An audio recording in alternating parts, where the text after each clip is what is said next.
அனைவருக்கும் வணக்கம். பாரம்பரிய திருவள்ளுவர் குலவம்சம் பிரசன்ன ஜோதிடர் சுபமாரிமுத்து திருப்பூரிலிருந்து இந்த பதிவு உங்களுக்காக. இன்றைக்கு ஒரு அற்புதமான ஒரு பதிவை தான் இன்றைக்கி நம்ம பார்க்க போகிறோம்.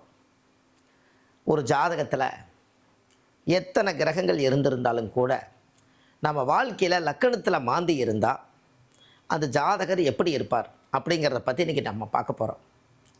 யாருடைய ஜாதகத்தில் எல்லாம் லக்கணத்தில் மாந்தி இருக்குதோ அந்த ஜாதகருடைய குடும்பத்தில் பார்த்திங்கன்னா அந்த ஜாதகருக்கு ஒரு பெரிய அந்த ஒரு வளர விடாத ஒரு தடுப்பு அப்படின்னா பாருங்களேன். சூரியனுடைய மகன் சனி, சனியினுடைய மகன் தான் மாந்தி. அப்போ சூரியனுக்கு பேர, சனிக்கு மகன். ஒரு கர்மாகாரகன் தான் சனி, அந்த கர்மாவுடைய சனி பகவானுக்கு பிறந்தவர் தான் மாந்தி. இந்த மாந்தி என்பது யார் அப்படின்னா லக்கணத்தில் போய் மாந்தி உட்காந்துக்கும். சில ஜாதகத்தில் எல்லாம் பார்த்தீங்கன்னா இந்த மாந்தி தோஷத்தினால மக்கள் படாத பாடுபடுறாங்க. ஏன் அப்படின்னா அவங்களுக்கு அவ்வளவு திறமை இருக்குது, தொழிலில் நல்ல திறமை இருக்குது, மிகப்பெரிய அறிவு இருக்குது, இந்த உலகத்தில் எதை வேணாலும் சாதிக்கிறாங்க அளவுக்கு ஒரு உணர்வு இருக்குது. ஆனால் எல்லாமே அப்படியே முடக்கி வச்சிருக்கு. அது காரணமே லக்கணத்தில் மாந்தி. இந்த லக்கணத்தில் மாந்தி இருந்தால் அந்த ஜாதகருக்கு பிரேத தோஷம். ஏன் அந்த பிரேத தோஷம் வருதுன்னா அவரை பெற்றவர் அப்பா, அவர் அப்பா பெற்றவர் அவங்க அப்பா, தாத்தா, முப்பாட்டன், கொள்ளுப்பாட்டன், இவங்க எல்லாருமே வம்சாவளியிலேருந்து நல்லா வாழ்ந்து வந்திருப்பாங்க. அப்படி வரும்பொழுது யாராவது ஒருத்தர் ஏதாவது தெரியாமல் போய் மனநல சரியில்லாமல் காலமாயிட்டாங்கன்னா, எங்கேயாவது ஒரு பக்கம் போய் இறந்துட்டாங்கன்னா அந்த ஆன்மா ஏக்கமாக இருக்கும். என்னுடைய தாய் உலகிலெல்லாம் நம்ம கூட இல்லையே, நான் இறக்கும் தருவாயில் யாருமே இல்லையே, நான் இன்றைக்கி அனாதியாக இன்றைக்கி நான் இறக்குறேனேன்னு சொல்லி அது அவ்வளவு ஒரு ஏக்கம் இருக்குது. அப்போது அந்த நேரத்தில் யாராவது ஒருத்தர் கைக்கு அந்த பிரேதம் கிடச்சி அந்த நேரத்தில் அந்த எடுத்து அடக்கம் பண்ணிட்டாங்கன்னா அந்த ஆன்மா உடம்புக்கு அழிவு இருக்குது, அந்த மண்ணுக்குள்ளே போட்டுருவாங்க, மண் இத்து போயிடும். ஆனால் அந்த பிரேத தோஷம் அந்த ஆன்மாவுக்கு அழிவில்லை. அது கரெக்டாக யார் ஜாதகத்தில் லக்கணத்தில் மாந்தி இருக்கோ அந்த ஆன்மாவுடைய பிரேத தோஷம்தான் மாந்தி. இந்த மாந்தியை வாழ்க்கையில் என்னைக்காவது ஒரு நாள் நீங்கள் நிவர்த்தி செய்துட்டிங்கன்னா அன்னையிலிருந்து உங்களுடைய கர்ம வினை குறைய ஆரம்பிச்சிடும். வாழ்க்கையில் நீங்கள் அசுர வளர்ச்சிக்கு வருவீங்க. அதுக்கு ஒரு முக்கியமான கோவிலை இன்றைக்கி உங்களுக்கு அறிமுகப்படுத்துகிறேன். சாதாரண விஷயம் இல்லை. அந்த லக்கணத்தில் மாந்தி இருந்த அந்த பிரேத தோஷம், அதுக்கு உண்மையாலுமே அந்த பிரேத தோஷம் இருக்கிறவங்க ஜிஹெச் ஆஸ்பத்திரியில் அரசாங்கத்தினுடைய அனுமதி பெற்று காவல்துறைகிட்ட லெட்டர் வாங்கி யாராவது ட்ரஸ்ட்டுக்கிட்ட போய் ஏனுங்க இந்த மாதிரி அப்பா அம்மா இல்லாமல் அனாதையாக இறந்தவங்களுக்கு நான் ஒரு ஸ்பான்சர், ஒரு ஈமகாரியம் செய்யலான்னு நினச்சிட்ருக்கேன்.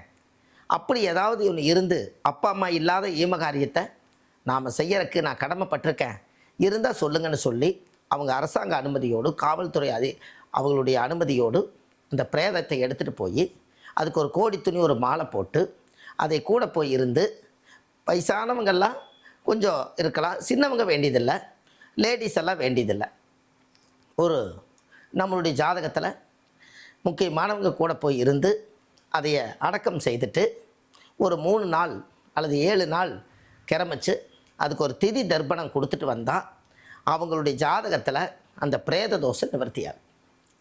இப்படி நம்ம பூரா எத்தனையோ நம்ம யூடியூப்பில் நிறைய விஷயங்கள் சொல்லி மக்கள் நிறைய பிரேதங்களை எல்லாம் ஆதரவற்ற பிரேதங்களை அடக்கம் செய்து அவங்க மிகப்பெரிய யாகம் செய்து எப்படியோ ஒரு அஸ்வமேத யாகம் செய்ததுக்கு சமமாக இருந்திருக்காங்க.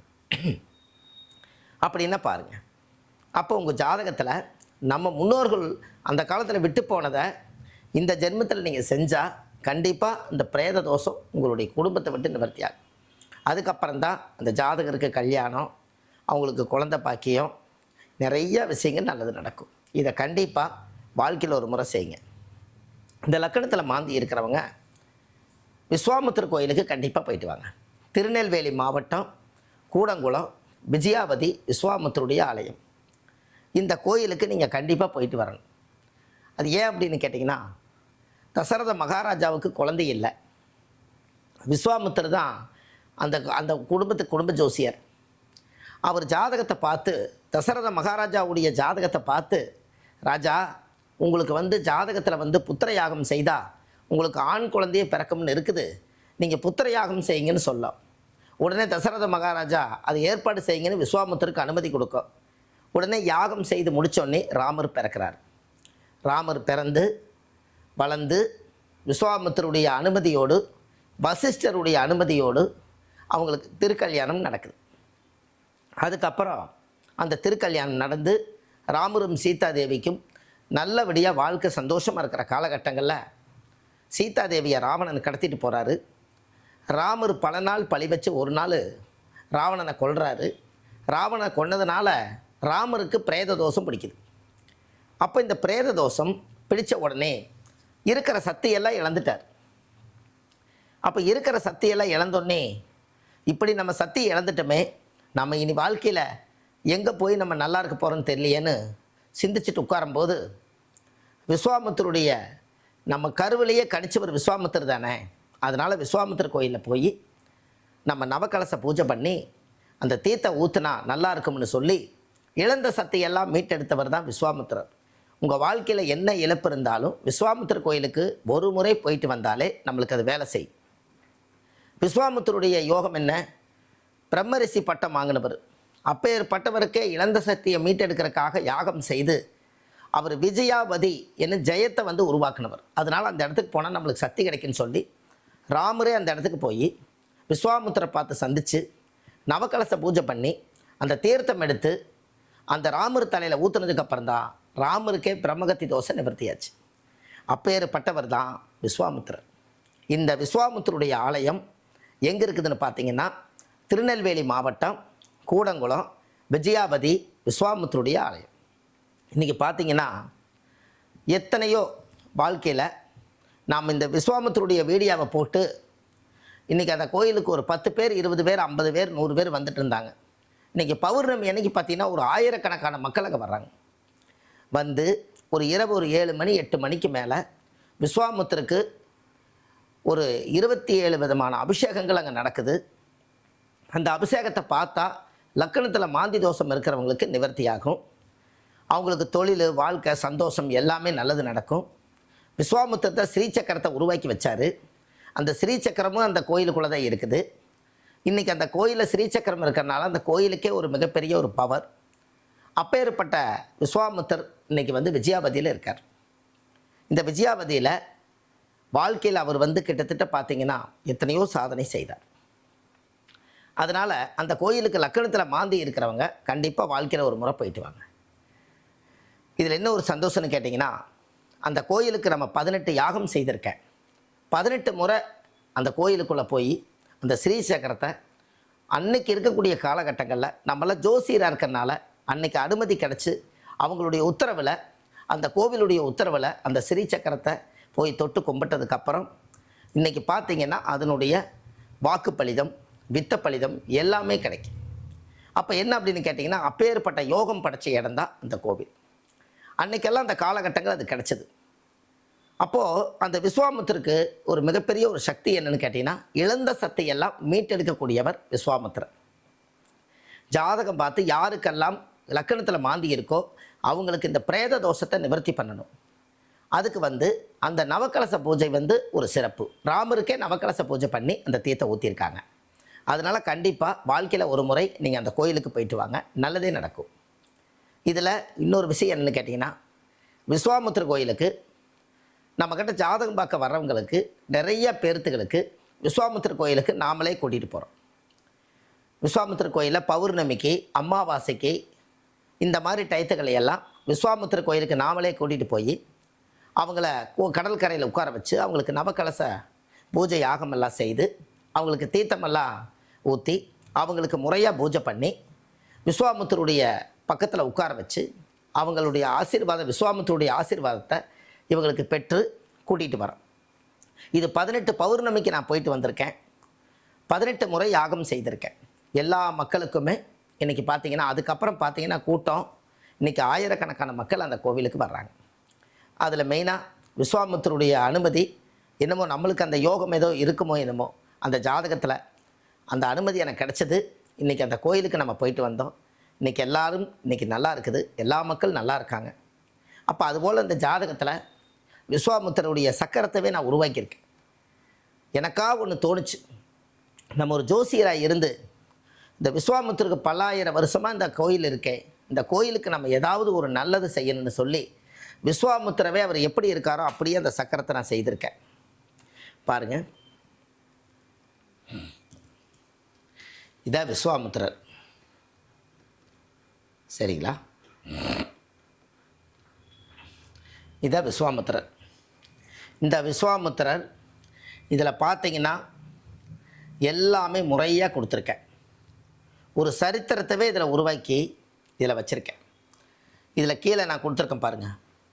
விஸ்வாமுத்திரர்கிட்ட விளக்கு போடுறதுக்காக முற்பிறவியில் செய்த பாவங்கள் எப்பிறவிக்கும் தொடராமல் இருக்க இப்பிறவிலேயே என் தந்தை வழியில் வந்த கர்மாவணிகளும் என் தாய் வழியில் வந்த கர்மாவணிகளும் தாயுடைய கர்ப்பத்திலிருந்து நான் இந்த பூமிக்கு கொண்டு வந்த கர்மாவணிகளும் இன்றோடு நிவர்த்தி ஆகட்டும்னு இந்த விஸ்வாமுத்திரை வணங்கி நீங்கள் விளக்கு போடுங்க, உங்களுக்கு நல்லா இருக்கும்னு சொல்லி இந்த விஸ்வாமுத்திரையை உருவாக்கியிருக்கேன் பாரு. இது அவருடைய அனுமதி பெற்று, அந்த விஸ்வாமுத்திருடைய அந்த அனுமதி பெற்று வந்தது. உண்மையாலுமே இந்த சக்கரத்தை ராஜ ரிஷி இவர் இதை செய்யறதுக்கு ஆண்டவன் எனக்கு அந்த கொடுப்பனை கொடுத்தார். இன்றைக்கி செஞ்சுருக்கேன். இது இது ஒரு பஞ்சலோகம் அப்படிங்கிற மாதிரி இது ஒரு மிகப்பெரிய ஒரு அச்சர தகடு. இது ஒரு வீட்டில் விஸ்வாமுத்திருடைய லக்னத்தில் மாந்தி தோஷம் இருக்கிறவங்க, வாழ்க்கையில் இழப்புகள் நிறைய இருக்கிறவங்க இந்த சக்கரத்தை இதை வாங்கி டெய்லி வீட்டில் இதுக்கு ஒரு முளை மல்லிகைப்பூ வாங்கி போட்டு ஒரு கல்கண்டு வச்சு ஒரு டம்ளர் தண்ணி வச்சு டெய்லி விஸ்வாமுத்திரை வணங்கிட்டு போனால் உங்களுடைய ஜாதகத்தில் கர்ம வினைகள் எல்லாம் தீரும், வாழ்க்கையில் நல்லா இருப்பீங்க. இது அப்பேற்பட்ட சக்கரத்தை உருவாக்கியிருக்கேன். இது ஆன்லைன்லேயே இது நம்ம எல்லாத்துக்கும் கிடைக்கிது. யாருக்காவது வேணும்னாலும் நீங்கள் இதை வாங்கிக்கலாம். இந்த விஸ்வாமுத்திர சக்கரம் விஸ்வாமுத்திரை உங்கள் வீட்டுக்கு வர்ற மாதிரி இதுவரைக்கும் யாரும் இதை இந்த சக்கரத்தால் இதை உருவாக்கலை. நாம் ஏன் செய்யக்கூடாதுன்னு நம்ம எடுத்து செய்தோம். இன்றைக்கி எல்லா மக்களுக்கும் இது வீடு வீடாக போய் விஸ்வாமுத்திரை உட்காந்து எத்தனையோ பேருக்கு கல்யாணங்கள் நடக்குது, குழந்தை இல்லாதவங்களுக்கு குழந்தை கிடைக்குது, கடன் நோய் வழக்கு நீண்ட கால திருமண தடை இருக்கிறவங்களுக்கு எல்லாமே நீங்குது. இது அப்படிப்பட்ட விஸ்வாமுத்திருடைய ஆசீர்வாதம். ஒவ்வொரு சக்கரங்களும் விஸ்வாமுத்திருடைய பாதத்தில் வச்சு தான் இதை கொடுக்குறேன். இது எல்லா மக்களும் வாங்கி பலனடையலாம் என்று சொல்லி விஸ்வாமுத்திரே உங்களுடைய முன்னாடி இருக்காங்க, பார்த்துக்கங்க. அதுபோல் அப்போது மாதம் பௌர்ணமி அமாவாசைக்கு விஸ்வாமுத்திர கோயிலுக்கு கூட்டிகிட்டு போயிட்டுருக்குறோம். யார் வேணாலும் வரலாம். அங்கே நவக்கலச பூஜை பண்ணி அந்த தீர்த்தை ஊற்றி அவங்களுக்கு ஆசீர்வாதம் பெற்று வர்றோம். அதே போல் அந்த விஸ்வாமுத்திர கோயிலுக்கு கண்டிப்பாக போயிட்டு வர்றோம். யாராவது வரோன்னு நினைக்கிறவங்க நீங்கள் முன்பதிவு செய்து வைங்க. பௌர்ணமிக்கு பஸ்ஸில் அவங்கள கூட்டிகிட்டு போகிறோம். அவங்களுக்கு உட்கார வச்சு நல்ல விதமாக 9 கலசங்கள் வச்சு 108 மூலிகை யாகம் செய்து நிவர்த்தி பண்ணித்தரோம். விஸ்வாமுத்திர கோயிலில் ஒரு பெரிய ரகசியம் என்னென்னா 64 தோஷம் நிவர்த்தி பண்ணக்கூடிய ஸ்தலம் விஸ்வாமுத்திருடைய ஆலயம். அந்த 64 தோஷங்களும் அங்கே நிவர்த்தி ஆகுது. அதனால் அந்த கோவிலுக்கு ஒரு முறை நீங்கள் போயிட்டு வந்தால் நல்லாயிருக்கும். அந்த இடத்துல தீராத பிரச்சனையெல்லாம் தீருது. கண்டிப்பாக வாழ்க்கையில் ஒரு முறை போயிட்டு வாங்க, நல்லதே நடக்கும்.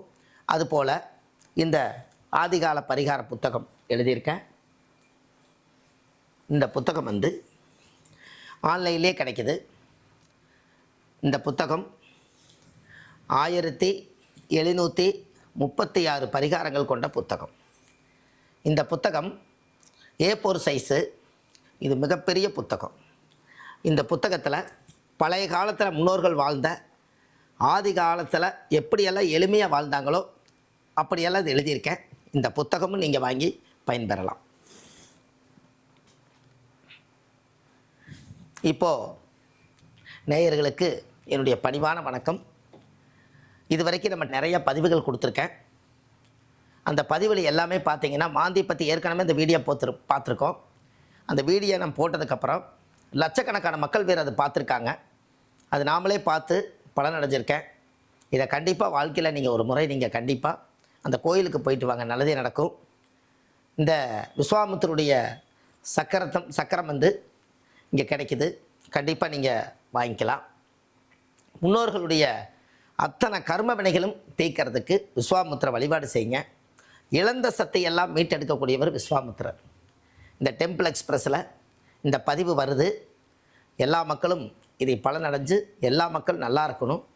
மெயின் லக்கணத்தில் மாந்தி இருக்கிறவங்களுக்கு பிரேத தோஷம் இருப்பதனால அந்த நவக்கலசத்தால் யாகம் செய்து உங்கள் கர்மாவை கழித்து அந்த விளக்கை ஏற்றி நீங்கள் வணங்கிட்டு வந்தாச்சுனால் உங்கள் வாழ்க்கையில் மிகப்பெரிய தோஷங்கள்லாம் நீங்கி உங்கள் வாழ்க்கை அசுர வளர்ச்சிக்கு வரும்.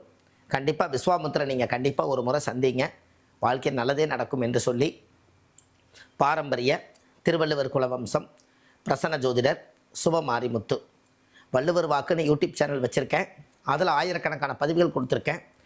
எல்லாமே முன்பதிவு செய்து வைங்க, உங்கள் வாழ்க்கையில் நல்லதே நடக்கும் என்று சொல்லி வாழ்வது ஒரு முறை, வாழ்த்தட்டும் தலைமுறை. நன்றி, வணக்கம்.